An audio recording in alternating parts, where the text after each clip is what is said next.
Suparna university থেকে ফিরে মাকে বলল, কি ব্যাপার মা, বাড়িটা আজ এত থমথমে কেন? আজও নিশ্চয়ই বৌদির সঙ্গে কোনো অশান্তি বাঁধিয়েছ? এই সময় তো বৌদি নিচেই থাকে। তোমার নাতিবাবুও তো তোমার সঙ্গে এই সময় বকবক করে।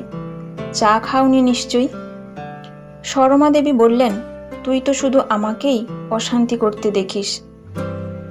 আজ কি নিয়ে হয়েছিল?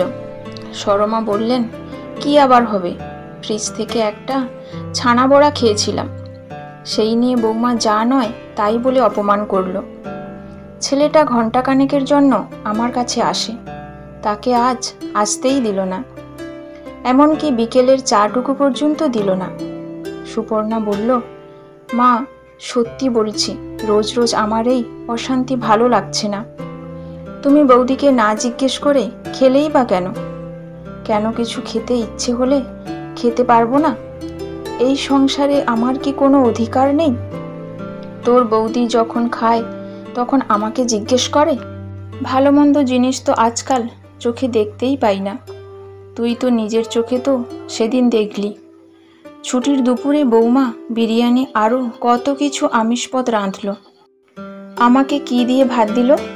একটা টলটলে নিরামিষ ঝোল আর আলু সেদ্ধ।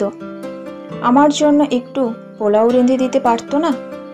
সুপর্ণা বলল, মা সেদিন আমারও খুব কষ্ট হয়েছিল, খাবারটা গলা দিয়ে নামছিল না। বাবা যদি তার সব সঞ্চয়টুকু শেষ করে এই মার্বেল বসানো দোতলা বাড়ি না করে তোমার জন্য কিছু টাকা রেখে যেত, তাহলে দাদা বৌদি তোমার সঙ্গে এই হেনস্থা করতে পারতো না। এই বাড়ি তোমাকে খেতে দেবে না, আমাকে খেতে দেবে? সেই তো দাদার রোজগারের উপর নির্ভর করা। আমার বিয়ে দেবে বলে যে 5 লাখ টাকা বাবা রেখেছিল, সেটাও তো জলে গেল। সরমা বললেন, আসলে বৌমা তো এমন ছিল না।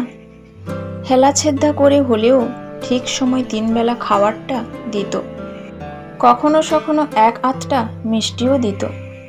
কিন্তু তুই যেদিন থেকে বিয়ে ভেঙে এই বাড়ি এলি, তখন থেকেই বৌমা নানা ছুতোই বাড়াবাড়ি রকমের অশান্তি করে চলেছে। সুপর্ণা বলল, মা বিয়েটা তো দাদাই ঠিক করেছিল, তুমিও দাদার মতে মত দিয়েছিলে। আমার মতামত তো জানতেই চাওনি। ছেলেটি তো পছন্দ হওয়ার মতোই ছেলে, উঁচু পদে সরকারি চাকরি, টকটকে ফর্সা রং, দিব্যি নরম সরম চেহারা। কে জানতো বেটা ছেলের সঙ্গে বেটা ছেলের ভালোবাসা আর স্বামী স্ত্রীর মতো সম্পর্কও হয়। আর যদিও বা হয়, সেটা তোর কপালেই হলো। সবই আমার ভাগ্য। সুপর্ণা বলল, মা এখন ভাগ্যের দোহাই দিয়ে কোনো লাভ নেই। ওরা কোনো ঝামেলা না করে গয়নাগুলো যে ফেরত দিয়েছে এটাই যথেষ্ট। ওদের এত তড়িঘড়ি বিয়ে ঠিক করা দেখে আমার মনটা কুগাইছিল। আমি তখন সবে বিএ অনার্স পাস করে বিএড কমপ্লিট করে এমএ ভর্তি হয়েছিলাম। তোমরা আমার লেখাপড়াটাই শেষ করতে দাওনি। ছেলেটাকে প্রথম থেকেই আমার কেমন মেয়েলি স্বভাবের মনে হয়েছিল। তাও আমি ছেলেটির সঙ্গে কিছুদিন মেলামেশা করতে চেয়েছিলাম, কিন্তু তোমরা আমাকে সে সুযোগটুকুও দাওনি। আমার প্রতি দাদার নির্লিপ্ততা, বৌদির উদাসীনতা, মাঝে মাঝেই দেওয়ালকে শুনিয়ে বাঁকা বাঁকা কথা বলা, আমাকে পরোক্ষ বোঝা ভাবা, এসবই আমি বুঝতে পারি মা। আমি কষ্ট করে টিউশনি করে এমএ পড়ছি, এটাতেও দাদা বৌদি বিরক্তি। বোবার শত্রু নেই ভেবে আমি সব কিছু ইগনোর করে চলেছি, শুধুমাত্র নিজের পায়ে দাঁড়ানোর অপেক্ষায়। সরমা বললেন, আমি বেঁচে থাকতে তোকে বোঝা ভাবলেই হলো? তোর বাবা সঞ্চয়ের টাকা না রাখতে পারলেও এই বাড়িটা আমার নামে করে দিয়ে গেছে। এই বাড়িতে তোরও সমান অধিকার। মা বয়স হয়ে গেলে অধিকারের কোনো মূল্য থাকে না, তখন কারো না কারোর উপর নির্ভর করতেই হয়। একটা বেকার ডিভোর্সি মেয়ের উপর কি নির্ভর করা যায়? তুমি বরং আমার চাকরি না পাওয়া পর্যন্ত আমার মতো একটু অ্যাডজাস্ট করে থাকো না। আমি একটা চাকরি পেয়ে গেলে তোমাকে আমার কাছে রাখবো, সেখানে তুমি পরিপূর্ণ স্বাধীনভাবে থাকবে। তখন তোমার যা মন চায় সেটাই করবে। আর একটা কথা, দাদা বৌদির ধারণা আমাকে গা ভর্তি গয়না দেওয়ার পরও তোমার এখনো রাশি রাশি গয়না আছে। সরমা বলল, রাশি রাশি না থাকলেও বেশ কিছু তো আছেই, আর বৌমাকেও তো আমি কিছু কম গয়না দিইনি। সুপর্ণা বলল, তাহলে বরং বৌদিকে বাকি গয়নাগুলো দিয়েই দাও। আমার মনে হয় গয়না পেলে বৌদি আর অশান্তি করবে না। সরমা বললেন, তুই বড্ড বোকা। অশান্তির মূল কারণটাই তো তুই, এখনো বুঝতে পারছিস না? সে তো সবসময়ই বলে দেশে হাজার হাজার ছেলে মেয়ে এমএ পাশ করে বেকার বসে আছে, আপনার মেয়ে এমএ পাশ করলেই কি চাকরি পাবে ভাবছেন? চাকরি কি হাতের মোয়া, নাকি তার আর নতুন করে আবার বিয়ে হবে? আপনার মেয়ে সারা জীবনের জন্য আমাদের ঘাড়ে বসেই খাবে। আপনি বরং মেয়েকে বলুন সে আবার নিজের পছন্দ করে বিয়েটা করুক, তাহলে আমরা অন্তত একটু শান্তি পাই। সুপর্ণা বলল, বৌদি চাকরির ব্যাপারে ঠিক কথাই বলেছে মা। তবে আমি শুধু স্কুলের চাকরির পরীক্ষা নয়, অন্য বিভিন্ন চাকরির পরীক্ষাও দিয়ে যাচ্ছি। আমার বিশ্বাস একটা না একটাতে ঠিক লেগে যাবে। না হলে শুধু টিউশনের উপর ভরসা করে অনেকেই সংসার চালায়, আমিও না হয় সেটাই করব। দুটো তো পেট দিব্যি চলে যাবে। শুধু তুমি একটু অ্যাডজাস্ট করে থেকো। সরমা বলল, কি বললি? তুই চাকরি পেলে আমাকে তোর কাছে রাখবি কেন? তুই কি আর বিয়ে করবি না ঠিক করে ফেলেছিস? আর আমার নিজের বাড়ি ছেড়ে আমি কোথায় যাব? মা, আমি আর বিয়ে করব না ঠিক করেছি। এক বিয়েতে আমার যা শিক্ষা হয়েছে সেটা ভোলা আমার পক্ষে সম্ভব নয়। সরমা বললেন, দেখ মা, যতই নারী স্বাধীনতা নিয়ে বর্তমান প্রজন্মের মেয়েরা গলা ফাটাক, পুরুষই বল নারীর বল, সবার জীবনে একজন ভালো সঙ্গীর খুব দরকার। সঙ্গী ছাড়া এক সময় জীবনটা মরুভূমির মতো লাগবে। তুই চাকরির জন্য শুধু লেগে থাক। তোকে সংসারী না দেখে গেলে আমি যে মরেও শান্তি পাবো না মা। বেশ কয়েক মাস সুপর্ণার কথা মতো সরমা চুপচাপ থাকছিল।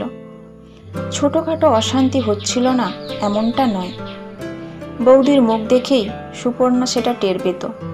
কিন্তু আগের মতো সরমা পেট খুলে মেয়েকে কিছু বলতো না। মাস আষ্টেক পর একদিন সুপর্ণা আনন্দে ঝলমল করতে করতে সন্ধ্যের পর বাড়ি ফিরতেই দাদা আর মার উত্তপ্ত গলা কানে এলো।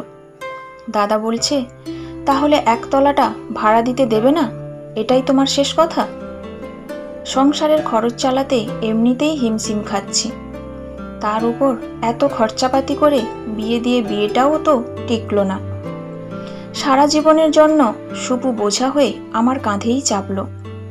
ভাড়াটা পেলে আমার একটু সুরাহা হতো, এটা তুমি চাইবে কেন? মা বলল, বিয়েটা তুই দেখে দিয়েছিলি, আর বিয়েটা না টেকার কারণটাও তুই জানিস। এই বিয়েতে তোকে একটা কানাকড়িও খরচ করতে হয়নি। ওদের দাবি দাওয়া না থাকলেও সুপুর সব গয়না আমি দিয়েছি। অনুষ্ঠান করতে সুপুর নামে তোর বাবার রেখে যাওয়া 5 লাখ টাকা নিয়েছিস। অনুষ্ঠান করতে তো অত টাকা লাগেনি, বাকি টাকাটা তো তুই নিয়েছিস। নিজের মায়ের পেটে বোনকে আজ নিজের মুখে বোঝা বলতে তোর একটুও বিবেকে বাঁধলো না? নাকি সব বোধ বিবেক মনুষ্যত্ব বৌমার কাছে বিকিয়ে দিয়েছিস? আমার মুখ খোলাস না মন্দার। তোর বাবার চালু হার্ডওয়্যারের ব্যবসাটা যে বেঁচে থাকতে গুটিয়ে দেবে ভেবেছিলি? আর আগেই সে চলে গেল। সে মরতে না মরতেই তুই সেটা 80 লাখ টাকায় বিক্রি করে দিলি। ন্যায্য তো ওই টাকায় 3 ভাগ হতো, পুরোটাই তুই মেরে দিলি। সেই টাকায় দোতলায় 2টো ঘরে এসি বসালি, গাড়ি কিনলি, মস্ত কালার টিভি কিনলি। তোর একবারও মনে হলো না মার ঘরেও একটা এসি বসিয়ে দিই? আমার ঘরের টিভিটা আজ 3 মাস ধরে খারাপ হয়ে পড়ে আছে বলে বলে ওটাকে সারিয়ে দেওয়ার গা করছিস না। আমার টিভি ছাড়া কিভাবে সময় কাটবে সেটা একবার ভেবেছিস? আগে টিভিতে সিরিয়াল দেখলে বৌমা বলতো, বাড়িটা নাকি আমি ক্রমশ বস্তি বাড়ির মতো করে ফেলছি। এই জন্য কি তুই টিভিটা সারিয়ে দিচ্ছিস না, নাকি দুটো টিভির পেছনে টাকা খরচা করবি না বলে প্ল্যান করেছিস? তোর বাবার মৃত্যুর পর বৌমা যখন আমাকে নিরামিষ খেতে হবে বলে ঘোষণা করলো, তখন তুই ছেলে হয়ে একবার প্রতিবাদ করেছিলি? আমার কুসংস্কার ছিল না, সেটা তুই জানতিস। তুই একটা কাপুরুষ মেরুদণ্ডহীন ছেলে। ন্যায় অন্যায়ের বোধটুকুও তুই হারিয়ে ফেলেছিস। এই বাড়িতে আমি কিছুতেই ভাড়া বসতে দেব না। ভাড়া বসলেই যে আমার অবস্থার কিছুমাত্র পরিবর্তন হবে না, সেটা আমি খুব ভালো করেই জানি। তোদের ইন্টেরিয়র দিয়ে সাজানো দোতলায় আমাদের যে থাকতে দিবি না, সেটাও জানি। আমার আর সপুর জায়গাটা তখন দোতলার চিলে কোঠায় হবে। সুপর্ণা এতক্ষণ স্থাণুর মতো এক পাশে দাঁড়িয়েছিল। স্তম্ভিত ফিরতেই জোর করে মাকে ঘরে নিয়ে এসে দরজা বন্ধ করে দিল। মাকে বলল, মা, তোমাকে আর কতবার বোঝাবো, গায়ের জোরের কাছে অধিকারও মূল্যহীন। দাদা জোর করে তোমার কাছে বাড়িটা লিখিয়ে নিলে তুমি কি করবে? খবরের কাগজ পড়ো না? দেখতে পাও না চারিদিকে কি ঘটছে? মা, আজ আনন্দে লাফাতে আমি বাড়ি ফিরছি সবাইকে একটা ভালো খবর দেওয়ার জন্য। এসেই মুখটা অফ হয়ে গেল। সরমা বলল, কি খবর রে সবু? আমার যা পোড়া কপাল, তোর বাবা চলে যাওয়ার পর ভালো কিছু তো এ জীবনে দেখলামই না। সুপর্ণা বলল, মা, আমি একটা স্কুলে চাকরি পেয়েছি, আজ স্কুলটাও দেখে এলাম। আসলে কনফার্ম না হয়ে খবরটা জানাতে চাইনি। গতবারে তো ভাই বাড়িতে বাদ পড়েছিলাম, কিন্তু MA ডিগ্রিটা আর কাজে লাগলো না। আর একটা ব্যাপারে তোমার মতটা আমার খুব জরুরি মা। শর্মা বলল, ওরে দাঁড়া দাঁড়া, আমি কি সত্যি শুনলাম? হ্যাঁ মা, সত্যি এবার তোমার দুঃখের দিন শেষ। শর্মা বললেন, তোর আর কি জরুরি কথা আছে বল। সুপর্ণা বলল, মা, প্রায় 7-8 মাস ধরে সূর্য বলে একটা ছেলের সঙ্গে আমার আলাপ ও একটা সম্পর্ক হয়েছে। সূর্য 3 বছর আগে একটা স্কুলে চাকরি পেয়েছে। ছেলেটি অনাথ আশ্রম থেকে বড় হলেও পরিচয়হীন নয়। ওর 1 বছর বয়সে একটা গাড়ি দুর্ঘটনায় ওর বাবা মা মারা যান। সূর্য চাকরি পাওয়ার পর প্রথম মাসের পুরো মাইনে ওই অনাথ আশ্রমে ডোনেট করে। উপরন্তু প্রতি মাসে 1000 করে টাকা দেয়। ওর ব্যবহার আর সান্নিধ্য আমার ভালো লাগে। বলতে পারো সূর্যের উপর আমার একটা মায়া ও আকর্ষণ জন্মে গেছে। ও মাস 3 আগে আমার অতীতের ঘটনা জেনেও সরাসরি ওর ভালোবাসার কথা জানিয়ে বিয়ে করার প্রস্তাব দিয়েছিল। আমি বলেছিলাম, বিয়েটা আমার কাছে আতঙ্ক। আমি চাকরি না পাওয়া পর্যন্ত বিয়ের কথা ভাবতেই চাই না। একটা চাকরি আর আমার মায়ের দায়িত্ব, এটা এখন আমার জীবনের প্রধান লক্ষ্য। আমি এখনো মন স্থির করতে পারিনি মা। সরমা বললেন, সপু, তোর ওই ছেলেটির প্রতি মায়া জন্মে গেছে বলছিস? তুই কি জানিস মায়া আর ভালোবাসা মুদ্রার এপিঠ আর ওপিঠ? এই ছেলেটি যদি নাম গোত্রহীন ও হতো, তাহলে আমি বলতাম সূর্য তোর উপযুক্ত জীবনসঙ্গী। যে ছেলের শরীরে এত মায়া দয়া, সে কখনো খারাপ ছেলে হতেই পারে না। তুই বিয়েটা করতে আর দ্বিধা করিস না। আমি রাজি হব বলছো? অবশ্যই রাজি হবি। আচ্ছা, ছেলেটি থাকে কোথায়? আপাতত একটা মেসে থাকে। সরমা বললেন, তুই এই চাকরি পাওয়ার কথা, বিয়ের কথা এখনই দাদা বৌদিকে বলবি না। তোদের বিয়ের পর আমি একসঙ্গে দুটো আনন্দের খবর জানাবো। মা, তুমি একবার সূর্যকে দেখবে না? কিভাবে দেখব? সুপর্ণা বলল, মা, আমার মোবাইলে সূর্যের ছবি আছে। সরমা মুচকি হেসে বললেন, দেখা। এবার আমার সামান্য সংশয়টুকুও ঘুচে গেল। কি বলছো? বলছি, তুই সূর্যকে ভালোবাসিস? বাহ, ছেলেটির বেশ বুদ্ধিদীপ্ত মায়ামাখা চেহারা তো। আমার খুব পছন্দ হয়েছে। আমি বলছি সুপু, তুই এবার খুব সুখী হবি। ঠিক 3 মাস পর সরমা একদিন ছেলে বৌমাকে ডেকে বললেন, মন্দার, আজ তোদের দুটো আনন্দের খবর আর একটা দরকারি খবর জানাবো। মন্দার বলল, হেয়ালি ছেড়ে কি বলতে চাও বলো। প্রথম খবরটা হলো সপু একটা স্কুলে চাকরি পেয়েছে। দ্বিতীয় খবর, সে সূর্য বলে একটা ছেলেকে নিজে পছন্দ করে আমার মতামত নিয়ে রেজিস্ট্রি বিয়ে করেছে। ওরা আমাকে আর তোদের প্রণাম করে আশীর্বাদ চাইতে এসেছে। দীপা বলল, সুপর্ণা চাকরিটা কবে পেয়েছে? 2 মাসের ওপর হলো পেয়েছে। চাকরি পাওয়ার খবরটাও জানালো না? বাহ, চমৎকার। আর চাকরি পেতে না পেতেই বিয়ে? বিয়ের মতো এত বড় সিদ্ধান্ত নেওয়ার আগে আমাদের একবার জানানোর প্রয়োজন মনে করেনি? তার ছেলে কি করে? ছেলেটিও স্কুলে চাকরি করে। ওর নাম সূর্য। ছেলেটি অনাথ আশ্রমে মানুষ হয়েছে, আপাতত মেশে থাকে। বৌমা, তুমিই না একদিন বলেছিলে সপু নিজে পছন্দ করে বিয়ে করলে তোমাদের ঘাট থেকে বোঝা নামে। এবার কি মেয়ে জামাইকে ডাকবো বৌমা? মন্দার বলল, দাঁড়াও মা, পরে ডাকবে, আমার কিছু বলার আছে। তুমি আমাদের কিছু না জানিয়ে নাম গোত্রহীন একটা হাঘরের ছেলের সঙ্গে শেষে সপুর বিয়ে দিলে। সরমা বললেন, ছেলেটির নাম গোত্রহীন হলেও আমার আপত্তি ছিল না, কিন্তু সূর্য 1 বছর বয়সে ওর বাবা মা মারা যান। একবার তো তুই ছেলের নাম গোত্র পরিচয় আভিজাত্য বাড়িঘর দেখেই বিয়েটা দিয়েছিলি। যাকগে ছাড়, এবার দরকারি খবরটা শোন। মন্দার বলল, আরও খবর? হ্যাঁ বাবা, আমি এই বাড়িটা তোর বাবার নির্দেশ মতো দানপত্র করে তোদের দুজনকে সমানভাবে ভাগ করে দিয়েছি। হয়তো এত তাড়াতাড়ি ডিসিশনটা নিতাম না। এই বাড়িটুকু আর সামান্য কিছু গয়নাই তো আমার শেষ সম্বল ছিল। আমার জীবিতকালে এটা হাতছাড়া করার ইচ্ছে ছিল না, কিন্তু আমি বুঝে গিয়েছিলাম আমার মৃত্যুর পর তুই গায়ের জোরেই পুরো বাড়িটা অধিকার করবি। তাই 1 তলাটা সপু আর 2 তলাটা তোর নামে দানপত্র করে দিলাম। তোর বাবা প্ল্যান করেই বাড়ি ঢোকার আলাদা করে রাস্তাও করে রেখে গেছে।